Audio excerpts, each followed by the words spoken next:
जब बारिश की बूंदें आने लगती हैं, याद किसी की चलें आने लगती हैं।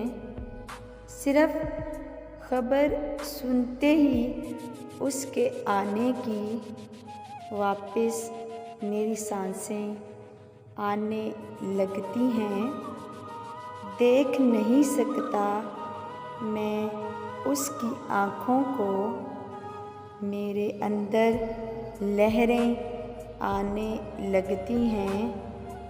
बेध्यानी के जंगल में जब खो जाऊं, तेरे ध्यान की किरणें आने लगती हैं।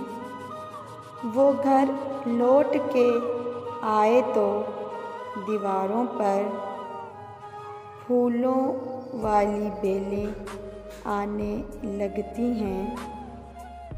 काई जम जाती है उसकी यादों की, जब जुटों पर गूंजें आने लगती हैं।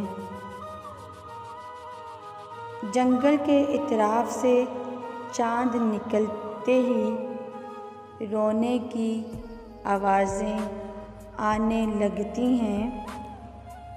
तेज़ हवा से परोए हिलते हैं और फिर मेरी तरफ वो बाहें आने लगती हैं। जैसे हो जिन्नात का कब्ज़ा घर पे, शाम ढले ही शम्में आने लगती हैं।